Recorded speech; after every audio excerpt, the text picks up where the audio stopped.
Olá, meus queridos, sejam bem-vindos diretamente de Dois Córregos, interior de São Paulo. Eu, André Massolini, peço licença para falar com você. Vamos então ao e-mail dela que diz assim: Oi, André, tudo bem? Tudo. Primeiramente, queria lhe parabenizar pelo canal, pois me ajudou muito no momento de dor e confusão sentimental. Muito obrigado. Quero contribuir com o seu canal descrevendo minha experiência decepcionante com alguém que me relacionei. Conheci meu ex na empresa que trabalhávamos. Ele estava recém-separado de uma namorada, me chamou para irmos no cinema e a história começou. Namoramos por 5 anos, tivemos altos e baixos, mas sempre muito apaixonados. Com 6 anos, compramos um apartamento financiado, mobiliamos, reformamos do jeito que queríamos e, como consequência, no 8º ano o casamento foi consumado. A vida a dois é muito complicada, mas por termos namorado muitos anos não era novidade as manias, mas a forte dependência dele com a família dele começou a me incomodar muito. Contudo, fechava os olhos e deixei a situação de lado por imaginar que fosse ciúmes da minha parte com a família dele, pois eu sempre fui muito independente da minha. Depois de 3 meses de casados, meu pai veio a falecer, e a minha visão do casamento começou a mudar depois de ver que ele não tinha respeito com o meu sofrimento, pois 3 dias depois ele queria fazer sexo e eu nem cabeça tinha para isso. O tempo foi passando e eu não enxergava mais tesão por ele. Eu chegava do serviço, íamos fazer exercícios na academia do prédio e estava injuriada da rotina. Então chamei-o para fazer exercícios ao ar livre, mas ele não queria. Isso me chateava porque todos os dias era sempre a mesma coisa. Daí ele comentou que precisaria começar a fazer hora extra no serviço, pois o trabalho estava atrasado. Eu o compreendi e por 3 dias na semana ele ficava até tarde na empresa e voltava de táxi que a empresa disponibilizava. Eu controlava porque tinha ticket de saída, mas não gostava de me sentir sozinha. Com o passar do tempo, ele estava fazendo hora extra todos os dias, inclusive aos sábados. Essa hora extra, bem, tem nome, sobrenome, bunda, peito, coxa. Os dias em que ele não ia trabalhar até tarde, eu queria sair, ir num barzinho, pizzaria ou qualquer coisa do tipo, e ele ia raramente comigo. Sempre dizia que estava cansado ou que já tinha comido na empresa. Ah, já tinha comido na empresa mesmo. E mais uma vez me desapontava com a atitude dele. Chato, hein? Puta merda. Nossa rotina era sábado na casa da minha mãe e domingo na casa dos pais dele. E durante a semana era a festinha que ele fazia, né, bem? Com 1 ano de casados, ele me levou no Terraço Itália, que foi lindo. Depois agradeci porque não esperava essa atitude dele e ele me disse: você merece muito mais. Aquilo me soou como algo que não era natural. Daí então eu fiquei com a pulga atrás da orelha e comecei a observar o comportamento dele. Olha isso, gente. O que era para ser uma coisa romântica se tornou um símbolo e um sinal de que algo estava errado? Ele começou a ficar vaidoso, por exemplo. Fazia coisas além do normal, se perfumar, se depilar, creme de rosto, tô falando. E além disso, estava quase sempre com o celular, seja no banheiro ou em qualquer lugar. Imaginava que isso pudesse ser coisa da minha cabeça. Não, bem, é coisa que está crescendo na sua cabeça. Mas um episódio não saía da minha cabeça. Cheguei a confrontar o motivo de tanto estar ao celular, porque ele chegou a virar a tela para que eu não visse o que estava fazendo. Ele disse: vou dizer mesmo que isso me prejudique.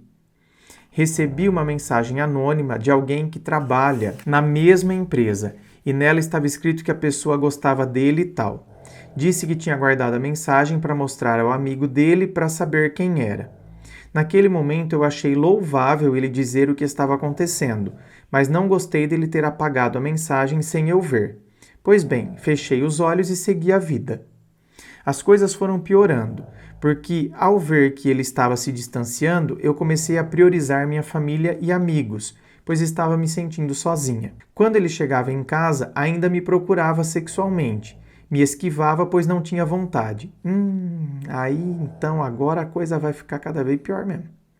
Quando um dia ele me perguntou o motivo pelo qual eu não lhe procurava, e respondi a verdade, que não tinha vontade e que precisava de um clima e uma situação para rolar. Tá certo. Nesse sentido, faz sentido mesmo. O cara chega, deita lá na cama e já quer funhanhar, mas que era melhor deixarmos para o final de semana, que era o tempo que mais estávamos juntos. Comecei a cobrar a presença dele, dizendo que ele estava priorizando o serviço dele do que o casamento, mas ele ignorava, dizendo que eu estava exagerando. Achei que talvez eu estaria com confusão sentimental e procurei uma psicóloga. Comecei a me tratar achando que eu era o problema, pois eu não mais tinha entusiasmo por ele, depois de tantas decepções. Imaginava que estivesse em depressão e, para não destruir o casamento, procurei ajuda. Bom, essa situação se arrastou por 3 meses. Eu cheguei a perguntar o porquê ele estava diferente, estranho. Se era por causa do sexo que ele tinha ficado triste. Mas ele disse que não era nada, que se houvesse algum problema ele falaria. Então eu fiquei mais tranquila e tirei as minhocas da minha cabeça. Um dia fomos ao mercado e no caminho eu encontrei um elástico de cabelo jogado no chão do carro. Questionei de quem era e ele desconversou, dizendo que só podia ser meu. Eu conheci os meus pertences e respondi com convicção de que não era meu. Aquilo ficou entalado na minha garganta e me isolei. No dia seguinte, recebemos a família em nossa casa e depois que todos foram embora, ele ficou assistindo TV. Perguntei se ele não vinha dormir e ele disse que já ia. Dei um beijo nele e fui deitar. Ele sentou-se ao meu lado e disse que precisávamos conversar. E abriu o jogo, dizendo que fazia 5 meses que ele estava relutando contra uma paixão que ele estava vivendo, que não sentia mais o que sentia antigamente por mim e que não podia se enganar e principalmente me enganar, porque não conseguia estar comigo pensando em outra. Naquele momento meu chão se abriu, porque eu não esperava que ele fosse admitir tamanha falta de respeito com a minha pessoa. Questionei se a pessoa era da empresa dele. Respondeu que sim, e que conhecia ela há 2 anos, mas que não queria que isso tivesse acontecido, mas ele não teve como evitar.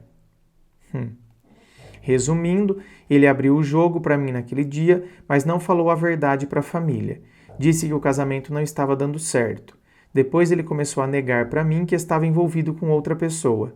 E disse que poderia ser como qualquer outro cara por aí e continuar o casamento, mas ele prefere seguir os sentimentos dele, que não voltaria na decisão dele. Bom, eu acho que todo mundo tem o direito de ser feliz e não aceito traição.